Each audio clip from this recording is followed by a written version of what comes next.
Nah, ini juga penting. Sangkal diri, pikul salib, rendah hati,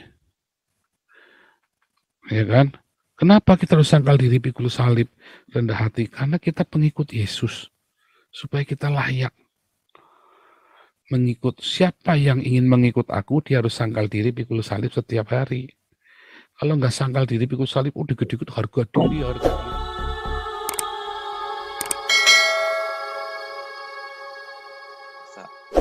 Nah, terus kemudian saya mau tanya seperti ini, Pak. Kalau misalnya yang saya pernah sharing ke Bapak itu ya, bagaimana untuk kembali lagi bisa concern kepada pelayanan gitu, Pak. Soalnya saya jadi bingung mau kembali ke pelayanan, harus yang Definisinya seperti apa? pelayanan itu loh Pak, apa definisi pelayanannya itu? Ya, kembali misalnya aktif kembali gitu, Pak. Misalnya dulu di pelayanan PW gitu kan. Oh nggak usah Pak, Nggak perlu ya? nggak perlu, buat apa?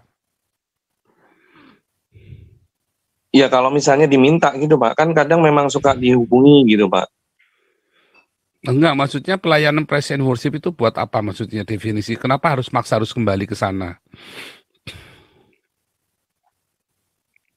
Ya karena diminta gitu, Pak. Maksudnya kan dulu memang terlibat di situ. Ya kalau diminta Nah, ya layak, kalau ada waktu ya jalani saja. Tapi itu bukan pelayanan kepada Tuhan, itu pelayanan kepada jemaat, harus dibedain. jadi bisa dilanjut, bisa nggak usah gitu ya, terserah gitu ya. Iya, kalau diakonia itu pelayanan kepada Tuhan. Kalau misalnya diakonia itu yang Bapak bilang kalau misalnya nggak bisa terjun langsung ya udah via dana gitu ya, Pak ya. Iya, Nggak harus iya, terjun lah kan, Pak ya.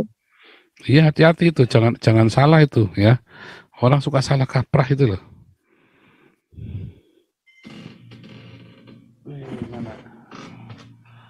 Apa sih yang namanya pelayanan?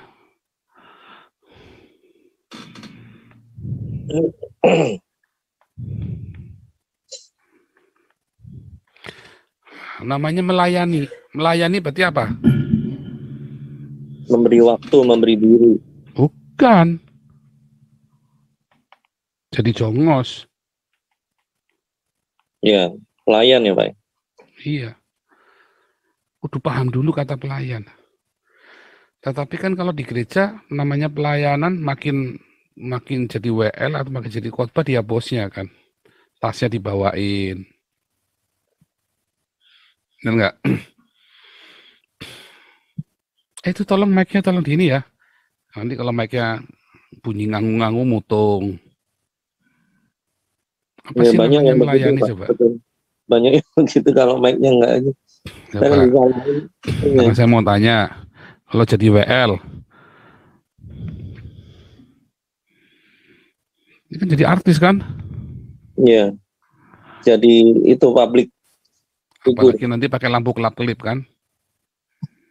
Ya kebetulan di saya sih nggak pakai sih, Pak. Kalau pas momen tertentu aja ada acara. Nah iya, Kalau pakai momen ibadah biasa kelap-kelip, enggak. habis pakai kelap-kelip, terus nanti, oh ini lampunya terlalu silau, begini, nanti akhirnya ribut kegeran. Ya kan? Mm-mm. Main Betul, musik, betul. banyak kan? Ada WL, yang main setuju, musik, ada yang apa enggak segala macam. dari Apakah itu melayani? Iya, melayani jemaat. Karena nggak dibayar. Kalau dibayar ya nggak melayani lagi. Kalau nggak dibayar, kalau di gereja-gereja yang ya masih 100, 200 orang, 500 orang kan nggak dibayar. Nah, ya. tapi kalau jemaatnya sudah 20.000, WL yang nggak dibayar mana mau? Ya jadi itu, jadi apa? Ya jadi pekerja. Jadi maksudnya kalau udah banyak begitu, ya mau nggak mau jadi satu eh, apa yang dibilangnya pekerjaannya ya gitu, Pak. Mm-mm. Jadi Full timer. apakah di gereja yang namanya itu melayani? Nah, namanya melayani kalau Anda jadi ngosek WC itu melayani itu. Kan jadi Hal-hal jongos kan? rendah itu baru melayani gitu Pak. Iyalah, kalau jadi WL itu bukan melayani. Kalau pendoa Pak, Pendoa ngapain? maksudnya pendoa misalnya kan ada tim doa yang khusus, misalnya biasa kan ada harinya, hari Selasa jam berapa. Nah itu kan berdoa untuk baik itu gereja, Memang doa bangsa. khusus, hari khusus, 2 jam khusus itu mau doain apa saja. Doain gereja itu. Biasa gereja, terus pelayanan, terus bangsa, terus pemerintahan gitu Pak. Kalau yang hal seperti itu pelayanan juga atau bukan? Loh, itu bukan pelayanan. Kalau doa itu bukan pelayanan, doa itu nafasnya kita. Hmm. Nggak usah ada hari khusus. Nafasnya kita. Kalau pagi-pagi, karena kita mau belajar, sama-sama kita doa cari Tuhan, sama-sama. Kalau yang nggak bisa doa, ikut doa. Kalau yang senang dengarkan doa, mau sepakat doa. Nah, itu baru. Tapi itu bukan pelayanan. Itu juga bukan pelayanan. Hmm. Pelayanan doa, nggak ada pelayanan doa. Itu aktivitas saja, karena kita mau kumpul. Nah, kita Kalau bangun pagi, ya kunjungan, sama, itu bukan pelayanan. Kita, kalau misalnya nih ada orang-orang yang memimpin atau memoderatorin, itu melayani jemaat komunitas. Karena kan nggak dibayar, namanya iya, melayani. Kalau dibayar, namanya ya memang kerjaannya. Gitu. pekerja. Ya memang pekerjaannya. Kayak saya kan pekerjaan saya. Makanya kalau ditanya, Pak Paul kenapa rajin bangun pagi begini begitu dengan setia? Karena itu pekerjaan saya. Tapi Bagian melayani jemaat ya Pak. bagian dari pekerjaan saya untuk melayani jemaat, bukan Hmm. melayani Tuhan. Kita harus jujur, harus ngerti porsinya kita. Makanya jangan salah kaprah. Ya kalau Pak Paul sendiri konsep pelayanan, maksudnya melayani Hmm. Tuhannya itu. Makanya hari ini saya ini dulu, saya luruskan dulu kata pelayanan. Melayan itu jadi jongos. Jadi kalau Anda bosnya di komunitas itu, maka Anda bukan pelayan, Anda bos. Makanya kalau ada orang manggil saya bos, saya nggak suka. Ya, Iya, ada itu orang ya Pak. gara-gara saya transfer uang terus siap bos, oke bos, saya nggak suka. Benar-benar nggak suka, karena saya bukan bos, saya ini pelayan. Iya, itu saya juga nggak suka Pak. Nah, Kebanyakan orang sekarang begitu tuh, zaman kalau sekarang. ada asal, karena apa? Uangnya juga bukan uangnya saya yang saya transferkan, uang Eh, Tuhan atau ada uang jemaat titip ke saya, Pak. Kalau ada orang yang butuh, saya titip Pak ya. Ya, jadi itu tidak selalu uangnya saya yang saya transferkan. Jadi saya bukan bos, saya hanya menjalankan amanah, kan begitu kan? iya, Saya kan pelayannya, nah, makanya saya nggak suka dipanggil bos, nah, karena saya pelayan.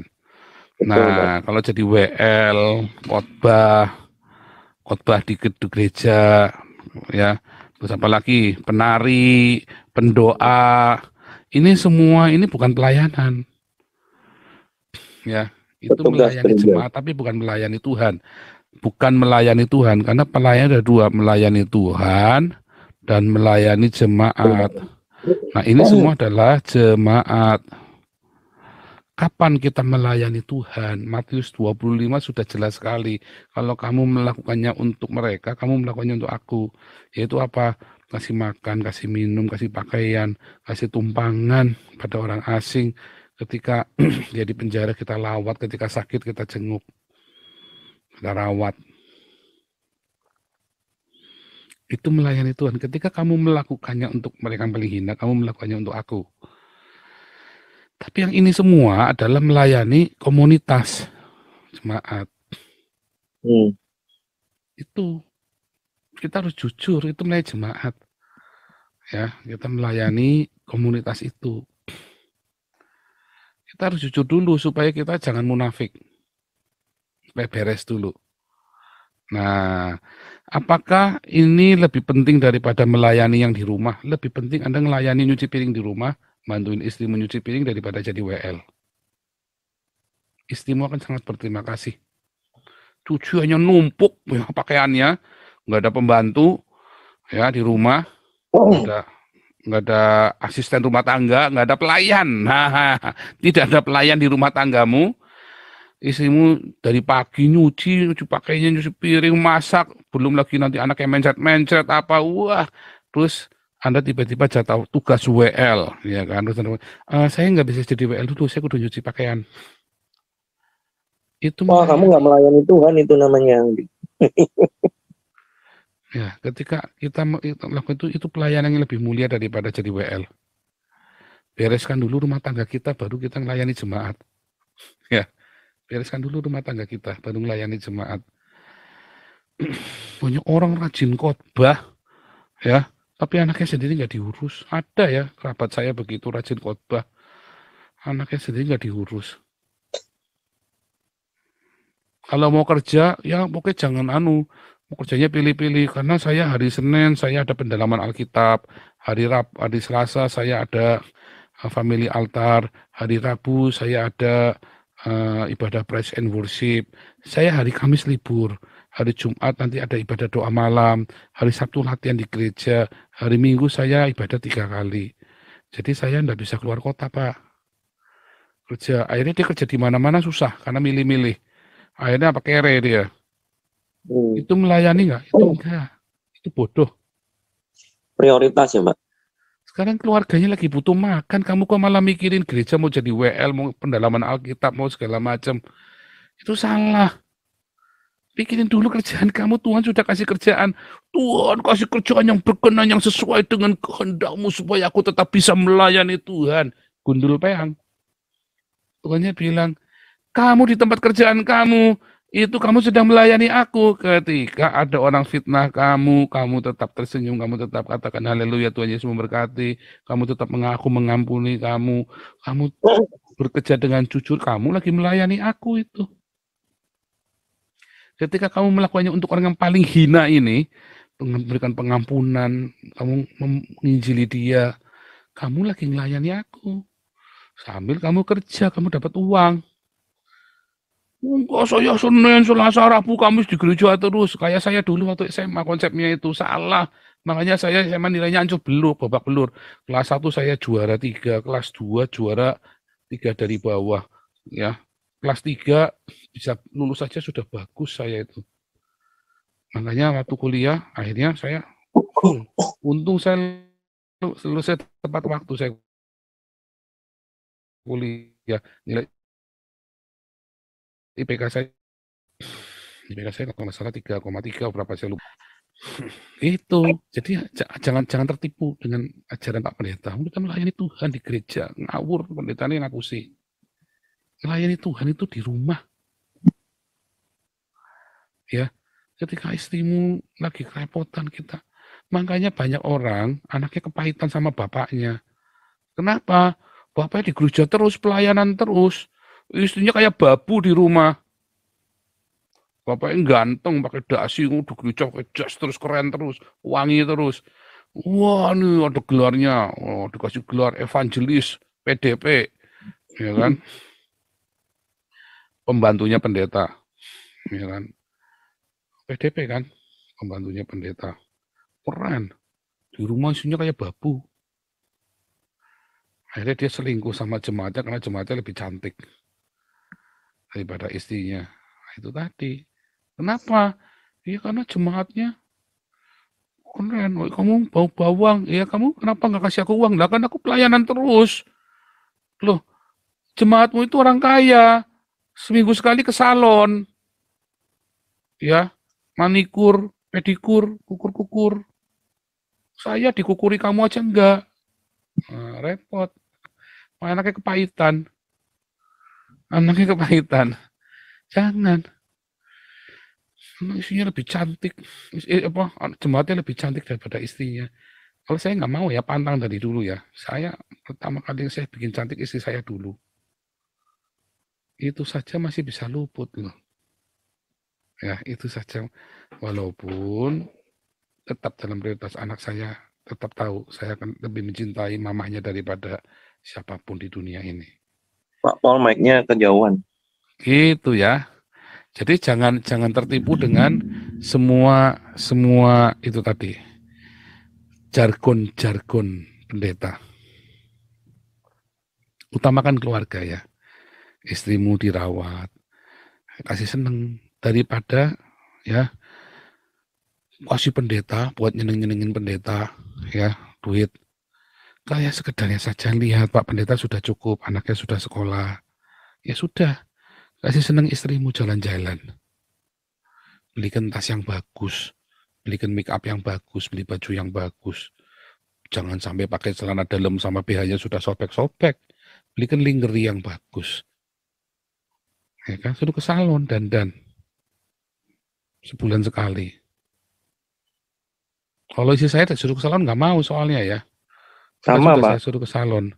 Sama. Nah, tapi harus ada Bapak dan Mama. kompensasinya dong. Kalau nggak mau ke salon, ada kompensasinya. Apa dong? Berarti uangnya boleh dia pegang.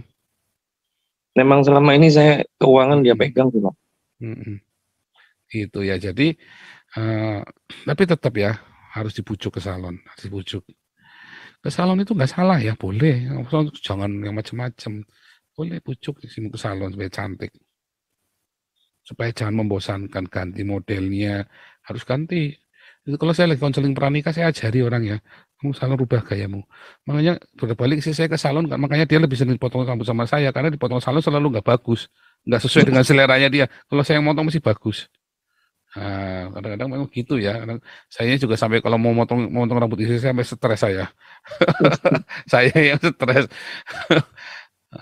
Tapi ini saya paksa bulan ini harus ke salon karena saya nggak sudah stres mau motong rambut udah stres saya. Gitu ya. Bikin cantik. Jadi kalau di gereja, Pak, melayani yang Tuhannya itu bagus, seperti apa, Pak? Apa? Kenapa? Kalau misalnya di gereja, kalau untuk yang umum tadi itu yang WL dan sebagainya itu kan pelayanan Ya kalau jemaat. ada waktu. Ya, maksud saya kalau di gereja itu pelayanan Tuhannya pada saat kunjungan seperti itu ya, Pak? Ya kalau lagi mengunjungi orang sakit, mengunjungi penjara, kalau lagi diakonia itu melayani Tuhan.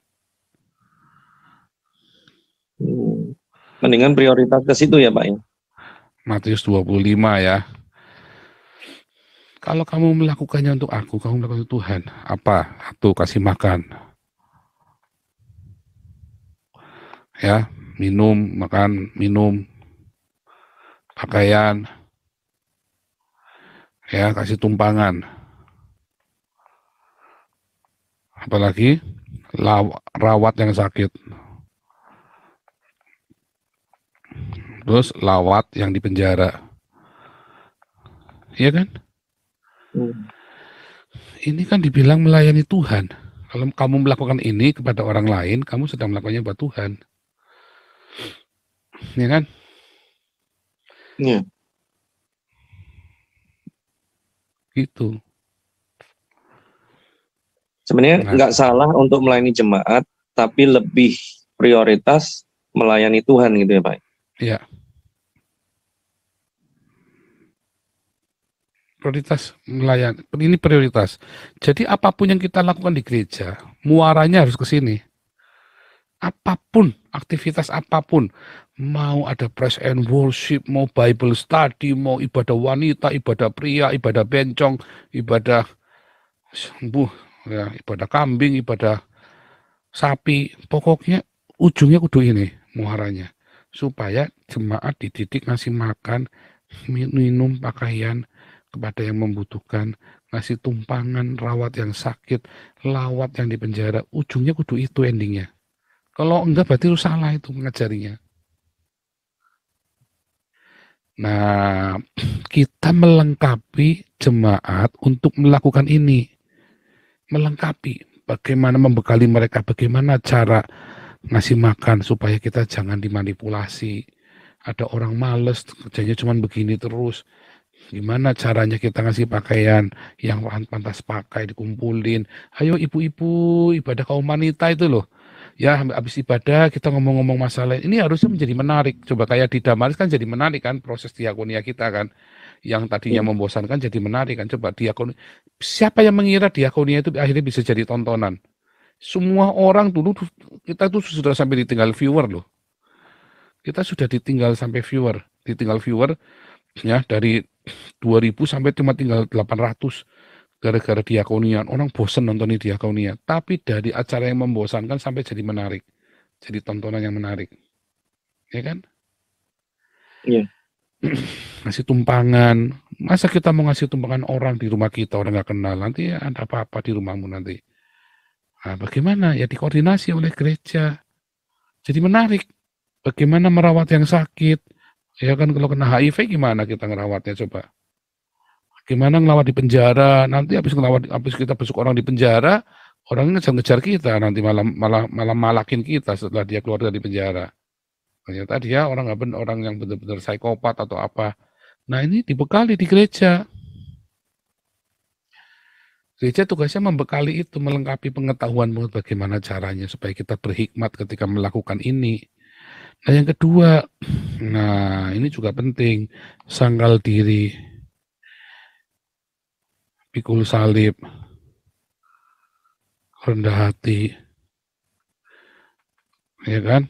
Kenapa kita harus sangkal diri, pikul salib, rendah hati? Karena kita pengikut Yesus, supaya kita layak mengikut. Siapa yang ingin mengikut aku, dia harus sangkal diri, pikul salib setiap hari. Kalau nggak sangkal diri, pikul salib, dikit-dikit harga diri, ya kita nggak bisa jadi pengikut Yesus. Itu sudah diajarin sama Tuhan. Ya, sudah diajarin. Jadi, orang kita lagi disakiti, lagi difitnah, ya, kita lagi direndahkan sama orang, ya nggak apa-apa, biarin saja, itu sangkal diri. Jangan, harus aktualisasi ini harga diri saya, harga diri harus dipertahankan. Nanti ya kita cerita hari ini, nanti tak ceritain bedanya di mana. Di dalam dunia ada dua jalan, lebar dan sempit. Nah itu kita mau cerita itu hari ini. Kemarin doa pagi sudah cerita itu ya. Nanti saya jelaskan lagi lebih lengkap, karena doa pagi kemarin kan cuma punya waktu 20 menit kan buat jelasin. Sangkal diri, pikul salib, rendah hati. Yang ketiga tentu saja menjaga kekudusan. Karena tanpa kekudusan orang nggak bisa lihat Tuhan. Kita nggak bisa melihat. Artinya apa? Rema itu nggak akan nyata kalau kita nggak kudus hidupnya. Ini yang nggak berhenti diajarkan di gereja malah. Gerejanya aja tembak-tembakan, gerejanya aja masih pendetanya aja, harga diri, ini harga diri. Pendetanya aja nggak mau pikul salib. Pendetanya aja masih suka pakai jam tangan yang mahal-mahal, masih suka pakai mobil mewah. Bagaimana dia mau rendah hati, mau pikul salib, sangkal diri, ya kan? Nah ininya kekudusan. Itu ya. Iya, Pak. Ini yang penting. Kalau aktivitas di gereja arahnya nggak ke sini, muaranya, itu gereja salah. Semua aktivitas di gereja, apapun, ibadah kebangunan rohani, ada mujizat, orang mati dibangkitkan, pokoknya ujungnya kudu ini. Ujungnya kudu ini. Kalau ujungnya nggak ini, salah pokoknya. Mau ada ibadah orang kebangkitan orang mati sekalipun, nggak bisa aja kalau ujungnya nggak ini. Itu pokoknya gereja lagi sesat, lagi salah. Ujungnya harus itu. Kan kita mau melayani Tuhan, kan, bukan gitu ya. Nah, jadi jangan keseliru-liru, nggak penting. Ya, nggak penting. Jadi WL, jadi apa itu nggak penting. Ada ya boleh, enggak ya sudah. Tapi dipentingkan ini. Nah, bagaimana? Ya, karena kita dipercayakan oleh keluarga, makanya keluarga itu lebih penting. Ya, banyak orang aktif di gereja, keluarganya nggak respect sama dia. Karena dia dikit-dikit apa gereja, Tuhan, pendeta dibela-bela, keluarga sendiri dihina-hina, ditelantarkan. Jangan sampai. Kalau saya mah nggak boleh. Dari dulu saya juga sudah ngerti. Saya tidak akan terlantarkan keluarga. Dari dulu saya sudah ngerti itu. Nah, banyak orang telantarkan keluarganya demi gerejanya. Salah. Ngawur. Jangan. Ya. Ya kadang suka seperti itu tuh Pak. Makanya ya saya bersyukur lah, maksudnya sudah dibuka pemikiran-pemikiran yang selama ini, ya karena kita udah di framing ya seperti itu. Kalau nggak ke gereja dosa, kalau nggak melayani, jadi saya juga pernah dibilang minimal kalau misalnya di gereja itu ada satu aja pelayanan itu gitu Pak, pernah dikasih tahu seperti itu. Ya itu salah.